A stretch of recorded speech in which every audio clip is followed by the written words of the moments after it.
Assalamualaikum warahmatullahi wabarakatuh.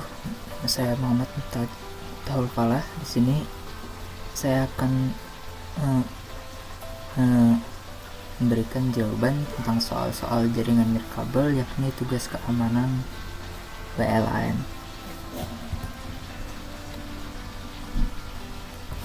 Soal yang pertama, sebutkan perangkat-perangkat yang diperlukan untuk membentuk sebuah jaringan wireless.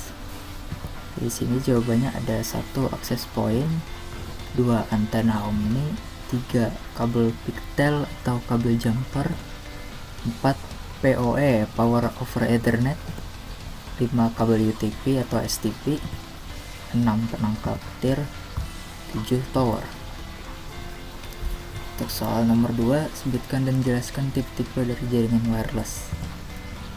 Tipe-tipe wireless network, jawabannya adalah 1 wireless personal area network (PPAN). Wireless personal area network adalah jaringan wireless dengan jangkauan area yang kecil, contohnya Bluetooth, infrared, dan Zigbee. Untuk soal nomor 2, wireless local area network atau LAN atau Wi-Fi. Wireless local area network atau bisa disebut dengan Wi-Fi memiliki jangkauan yang lebih luas dibanding WPAN. Jawaban ketiga, wireless metropolitan area network atau WMAN. Wireless metropolitan area network adalah jaringan wireless network yang menghubungkan beberapa jaringan WLAN. Contoh teknologi WMAN adalah WiMAX. Keempat, wireless wide area network atau WWAN.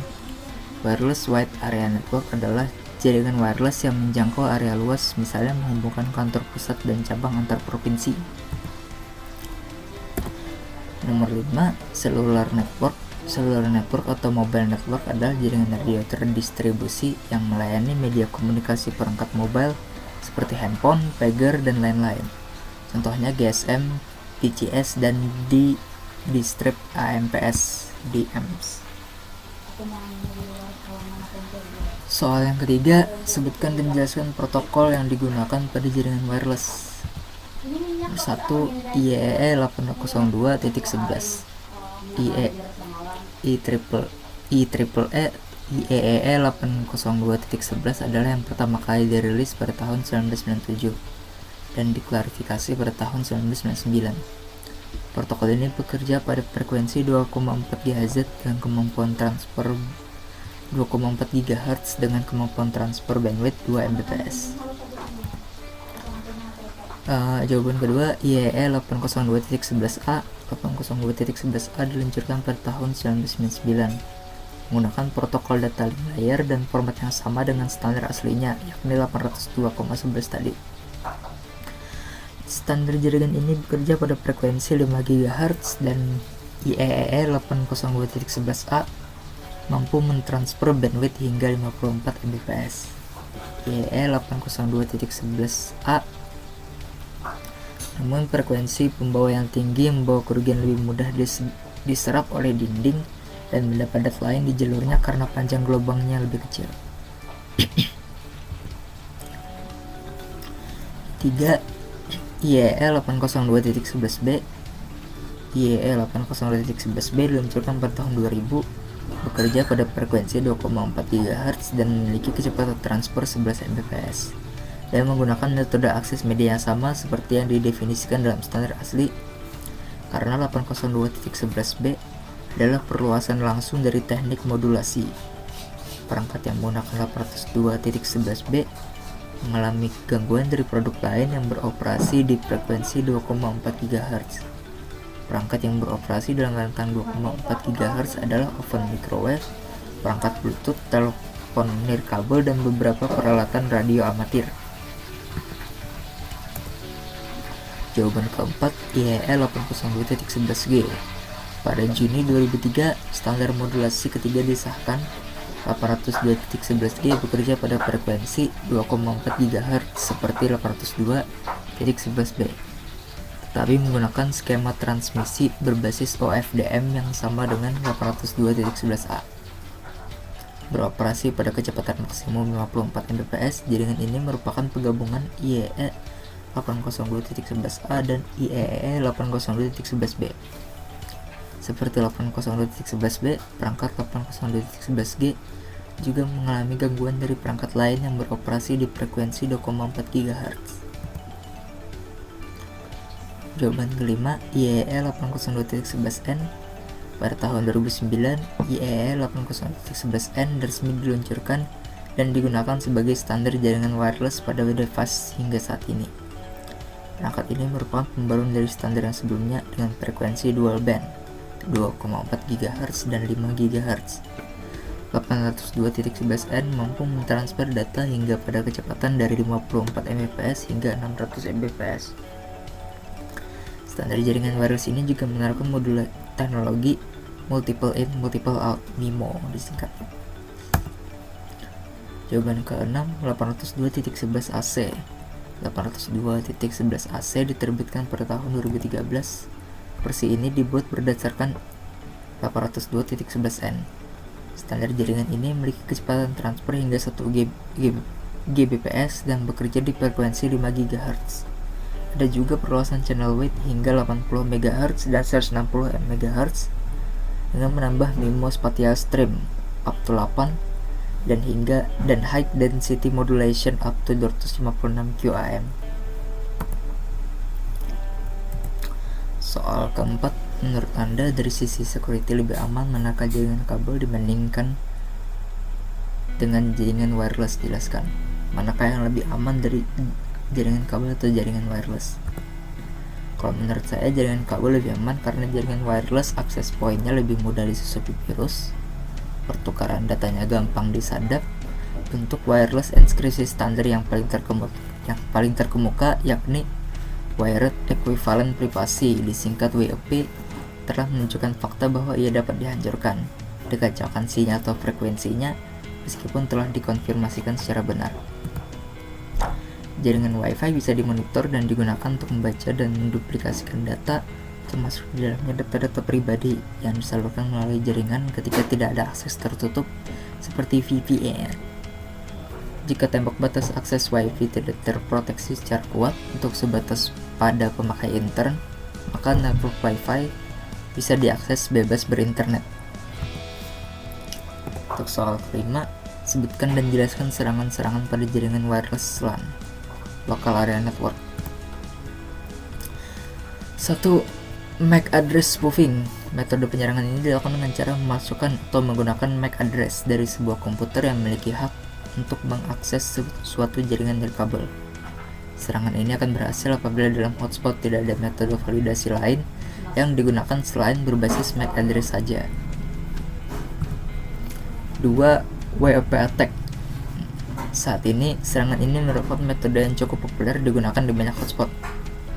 Sebabnya boleh jadi karena metode pengamanan WEP kini sudah menjadi pengamanan default dalam setiap akses point yang ada di pasaran. Serangan ini akan berhasil dilakukan oleh penyusup jika pada akses point tidak dipakai metode pengamanan lain kecuali proteksi berbasis WEP. Jawaban ketiga, ini man in the middle attack. Metode penyerangan ini memang tidak mudah.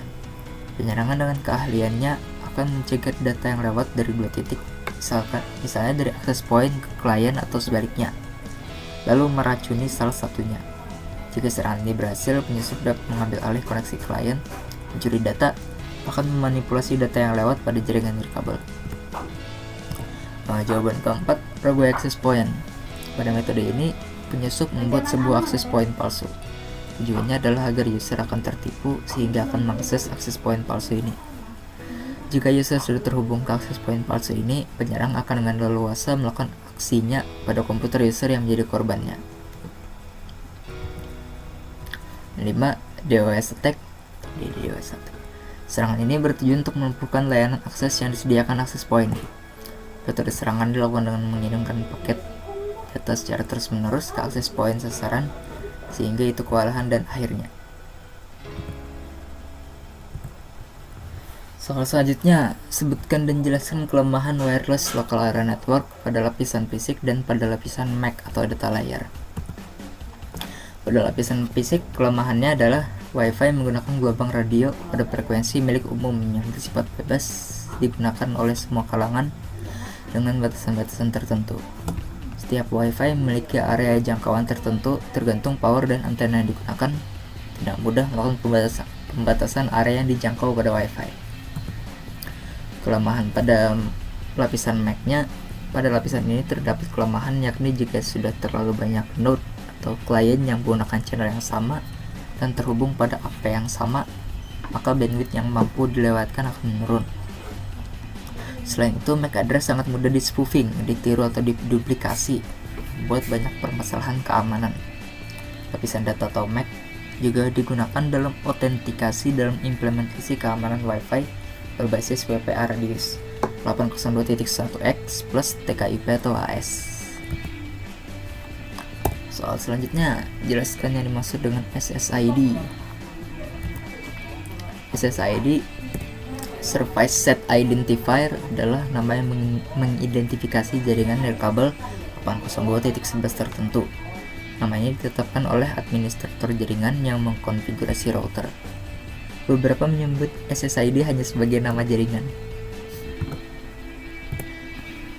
Selanjutnya, jelaskan perbedaan dari WFP, WPA, dan WPA2. WFP adalah shared key. Pertama, WFP. Shared key atau WFP, Wired Equivalent Privacy, adalah suatu metode pengamanan jaringan nirkabel. Disebut juga dengan shared key authentication. Shared key authentication adalah metode autentikasi membutuhkan penggunaan WFP. Enkripsi WFP menggunakan kunci yang dimasukkan oleh administrator ke klien maupun access point. Kunci ini harus cocok yang diberikan access point ke klien dengan yang dimasukkan klien untuk autentikasi menuju access point. Jawaban kedua, WPA. WPA adalah security yang lebih update dari WFP. WPA PSK mempunyai description yang ada pada WFP. WPA adalah model kompatibel dengan spesifikasi standar draft IEEE 802.11i. Adanya WPA yang menggantikan WFP mungkin membuat pengguna wireless sedikit lebih tenang karena mempunyai mekanisme enkripsi yang lebih kuat daripada WFP. Mungkin saat ini sudah ada yang mampu memecahkan enkripsi WPA, tetapi mungkin memerlukan waktu yang lama untuk memecahkan enkripsi tersebut. Namun bukan tidak mungkin seiring berkembangnya ilmu dan teknologi, suatu saat WPA akan dengan mudah dipecahkan dalam waktu yang lebih cepat. Panjang key adalah 8-63 karakter. Anda boleh memasukkan 64 heksadesimal atau ASCII. 3. Penjelasan WPA2. WPA2 adalah security terbaru untuk wireless dan lebih bagus dari WFP dan WPA PSK, tapi masih bisa untuk di-crack atau disadap, tetapi sangat makan banyak waktu. Dalam WPA2 PSK ada dua jenis decryption, Advanced Encryption Standard atau AES dan Temporal Key Integrity Protocol (TKIP). TKIP banyak kelemahan, oleh itu lebih baik Anda menggunakan AES. Panjang key adalah 8-63 karakter. Anda boleh memasukkan sampai 64 heksadesimal atau ASCII seperti biasa. Oleh karena itu, saya sarankan kepada Anda pakai WPA2 PSK dalam enkripsi AES, lebih secure dan lama untuk crack. Tapi ingat, Anda perlu memastikan wireless router Anda dan WiFi adapter Anda support WPA dan WPA2. Soal selanjutnya, pada sistem WP, WPA atau WPA2, menurut Anda manakah yang lebih aman? Menurut saya yang paling aman adalah WPA2 karena ada dua jenis decryption, Advanced Encryption Standard atau AES dan Temporal Key Integrity Protocol tadi atau TKIP. Yang lebih aman dipakai itu AES. Sebutkan alat bantu aplikasi yang dapat digunakan untuk melakukan penyerangan pada jaringan wireless local area network. Ya, jawabannya berikut software yang bisa digunakan untuk menyerang sebuah jaringan wireless. Itu ada Aircrack, Insider, Wireshark. Cabang dari Wireshark ada COWPT, Airjack, PPTech, Omnipic, ComView for Wi-Fi, Cloudcracker, Netcat. damper dan jumpstart, dan wind backup. Soal selanjutnya, sebutkan teknik-teknik yang dapat digunakan untuk mengamankan jaringan wireless local area network. Untuk saya jawabannya adalah gunakan enkripsi yang kuat, ganti password administrator standar, matikan SSID broadcasting, matikan access point saat tidak dipakai, ubah default SSID, mematikan MAC filtering, mengisolasi wireless network dari local area network, mengontrol sinyal wireless, memancarkan gelombang pada frekuensi yang berbeda. Soal selanjutnya, sebutkan alat bantu atau aplikasi yang dapat digunakan untuk mengamankan jaringan wireless local area network. Jawaban saya, software yang mungkin bisa menggunakan menjadi pengaman dalam jaringan wireless ada Air Magnet Laptop Analyzer 6, Wi-Fi Defense, Hikvial Personal Wireless Security version 2.0, WebLab, ePIG Wi-Fi Hotspot VPN Security. Soal selanjutnya, sebutkan rekomendasi pengamanan untuk jaringan wireless local area network.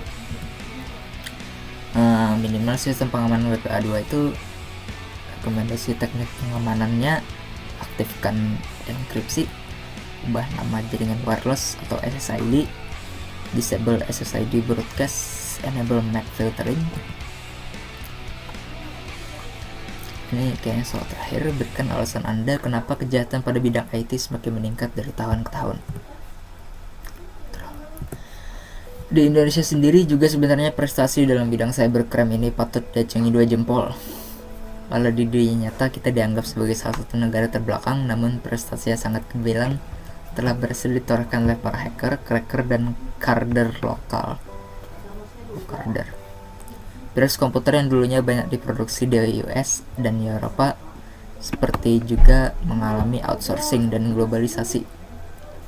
Di tahun 1986 sampai 2003, epicenter virus komputer dideteksi kebanyakan berasal dari Eropa dan Amerika dan beberapa negara lainnya seperti Jepang, Australia, dan India. Namun hasil penelitian mengatakan di beberapa tahun mendatang, Meksiko, India, dan Afrika juga akan menjadi epicenter virus terbesar di dunia. Dan juga bayangkan Indonesia juga termasuk dalam 10 besar. Seterusnya 5 tahun belakangan ini, Cina, Eropa, dan Brazil yang meneruskan perkembangan virus-virus yang saat ini mengancam komputer kita semua. Dan gak akan lama lagi Indonesia akan terkenal, namun dengan nama yang kurang bagus. Alasannya mungkin pemerintah kurang ketat dalam pengontrolan dalam dunia cyber. Terus terang, pada hacker di Amerika gak akan berani untuk bergerak karena peraturan yang ketat dan sistem kontrol lebih high-tech lagi yang dipunyai pemerintah Amerika Serikat. Ya, terima kasih. Jadi itu saja penjelasan dari saya. Saya akhiri. Wassalamualaikum warahmatullahi wabarakatuh.